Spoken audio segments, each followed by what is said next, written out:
Just make new threads. Oh, that looks like crap, huh? Weird seeing it actually on there sideways. Usually you just cross thread it and you never see it. This one isn't even gonna need Loctite. She's got the custom threaded Loctite, if you know what I mean.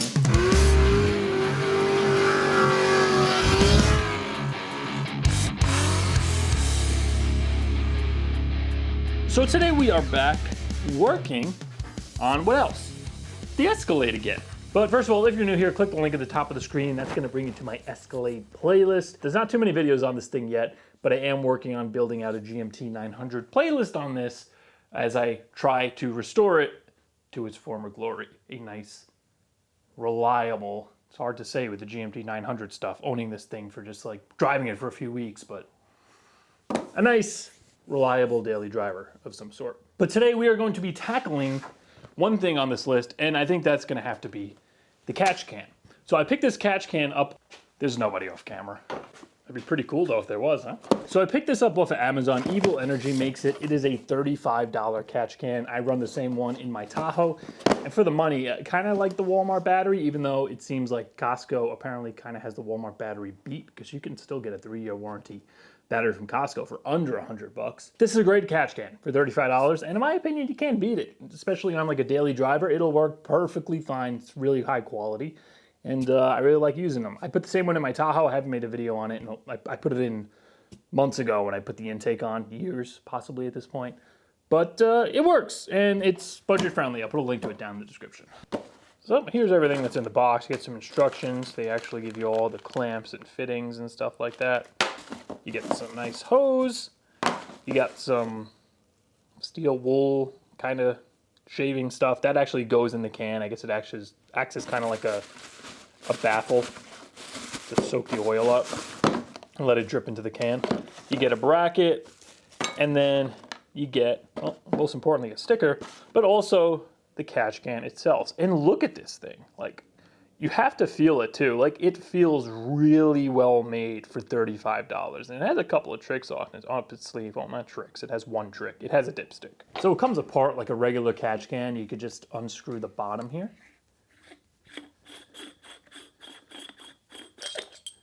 It's got an O-ring.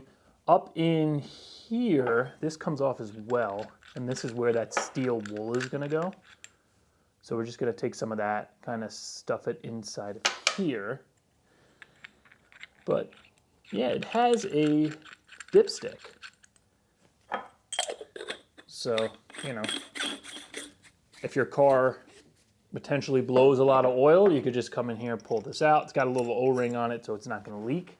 And you can see where the level's at. Now I have mine mounted in a way where it's really easy to access, and that's what I'm gonna try to do today on the Escalade as well. So while it's mounted on the car, I mounted it to the alternator bracket on the Tahoe. You could still come in here and loosen this and empty it without having to like unbolt it from anything, which is exactly how you want to mount it. Make it quick and simple. You just kind of dump it during your oil change. But these things are great, man. $35. I think they also run like a coupon code on it. You don't save much. It might be like 5–10%. But the fact that it brings the price down even more is just like incredible. The hose we're going to be tapping into is the PCV line that's right at the back there. So we're going to pull that off. We're going to run from the valve cover into the can, essentially cutting that hose in half, and then from the other side of the can back to the intake manifold. So what that's going to do is when the engine's running, it's going to be sucking vacuum through the can, which is sucking through the PCV valve. So any of that oil and crap that gets through there, it's going to pretty much fall into the can and not go into your engine. Because you probably noticed, if you ever had like the throttle body off one of these things, or really any car for that matter, or the intake off, the intake manifold will tend to be filled with, it'll at least have a coating of oil. This thing, I lost that footage when I was actually putting the intake back on. This thing had a lot of oil in the intake. Like, I opened the throttle body, I poured out like probably a third of a catch can's worth of oil just sitting in the bottom of the intake. So that's all this is gonna do. It's better for the environment because you're not burning that oil that's getting pushed into the intake. This is kind of filtering it out. It's getting dropped in here. It'll keep your engine a little cleaner. So it's kind of a win-win all around. Let's just like drop it down to there. Now what we're gonna do is try to twist this to angle it.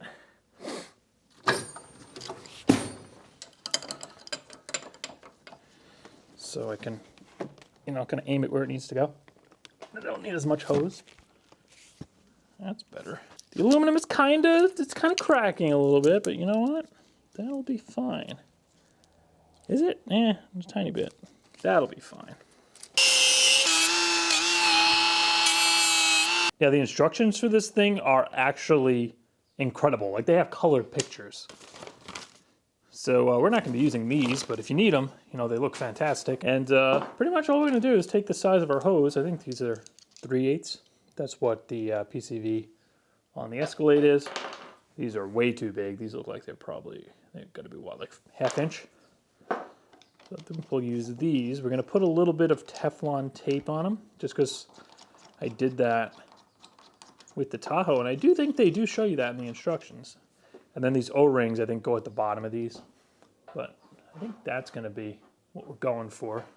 Before we do that, let's get this steel wool in here. Oh, this thing, it just feels so nice.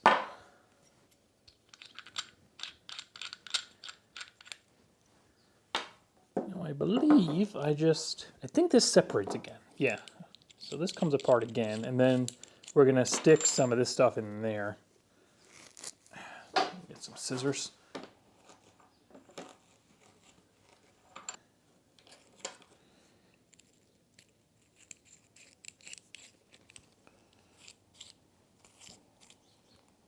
Now this can go back into here.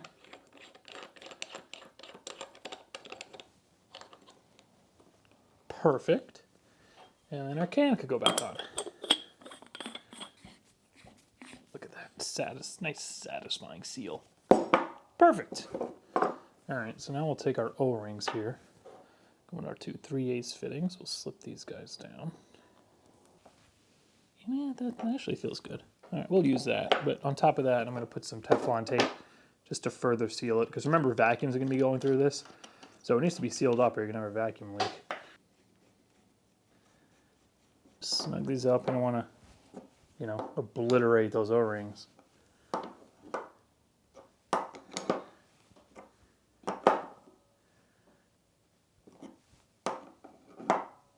It feels pretty good. I couldn't tell you what this O-ring's for. It doesn't look like it goes to anything on this can. But let's go ahead. We could get this mounted up. So I'm going to put some Loctite on these too, because they're just like regular nuts and bolts. They got like, they're kind of serrated, the nuts, but I don't really trust it, especially with vibration. They're probably just going to come loose. Probably put some thread locker on those guys too. That one doesn't want to go on. Let's try the other one. The bolt, the end of the thread's a little crapped. We'll just force that on. That'll go.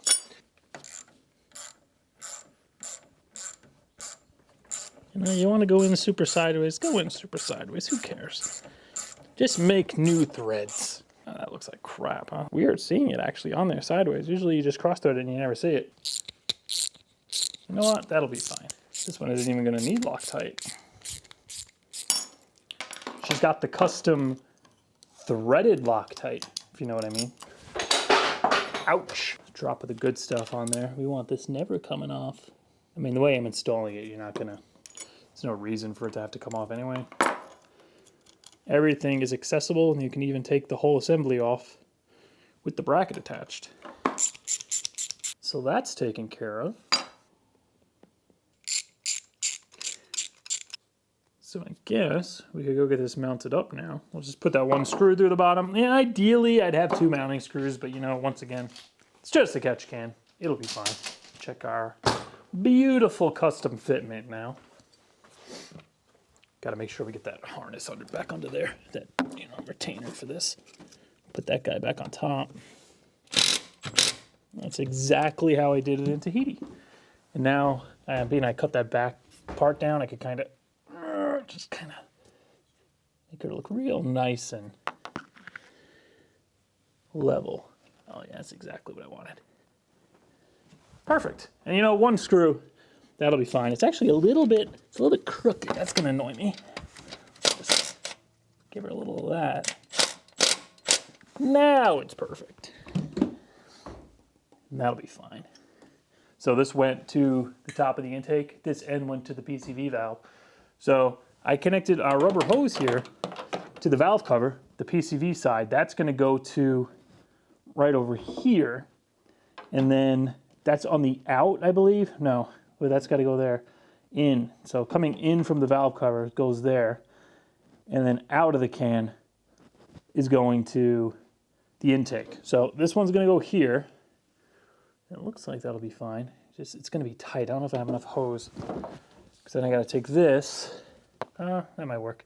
We're going to run that to the intake. But because this is all weird, I'm going to do something you probably shouldn't do. And I'm just going to cut this, slide it over this plastic. It's not ideal because when you tighten the clamps down, you know, it's going to crush a little bit.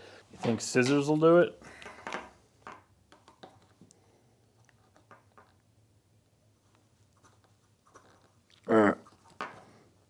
Okay, maybe not. The hose cutters will probably work. Gives a nice straight cut.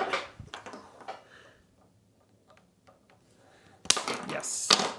All right. And then let's see here with our 3/8 fuel injection hose. Oh, that'll be fine, man. I'm not even going to put a clamp on that. That's perfect. I'm pretty sure the factory does this anyway with a lot of their stuff. Sorry if you can't see this, but space is limited. We gotta get this guy back on here. I think it's gotta, yeah, like that, and then it goes over or something. Now it's locked in. Oh, that's beautiful, and that'll go right there. All right, we'll just, might just leave the length like that. Just gonna zip tie these guys together. Shorten it down a little bit. Ah, of course, I cut too much off. Yeah, keep in mind, you're most likely, depending on where you mount this, you're going to want to get some more hose. It's a little long.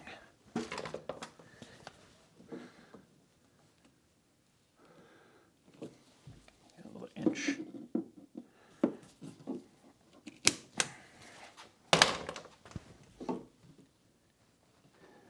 Perfect. That's pretty nice. All right, and there it is. I even found these fancy guys. Fuel injection clamps look a little nicer. Took the worm clamps off. I put a worm clamp on the end of that PCV line just because there's no lip or anything to kind of hold that hose on. It's a little bit wiggly. So that's tightened down with a clamp. That's not going anywhere. And at one point we'll get the engine bay detailed and the cover back on. But that is a very nice install. Still access the can when you want to drain it. And of course you can easily get to the dipstick, which does thread in there because once again you want to make sure you don't have any vacuum leaks on this. So just to kind of recap, on the inlet side of the can, it is labeled in and out. In is going to be the gases coming in from the crankcase, and then out is going to go to the intake manifold. And once again, all we're doing is intercepting that PCV hose, basically cutting it in half and putting the can in line. So let's come in here, we'll give her a little startup, make sure we have no vacuum leaks. Nothing weird going on.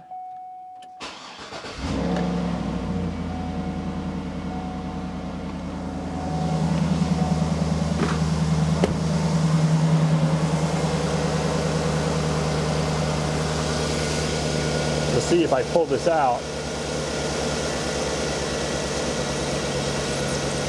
Vacuum. Sucks it down.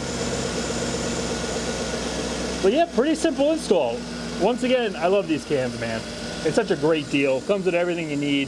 The hose is a little short, so you're going to, depending on where you mount it, you're going to want a little extra hose.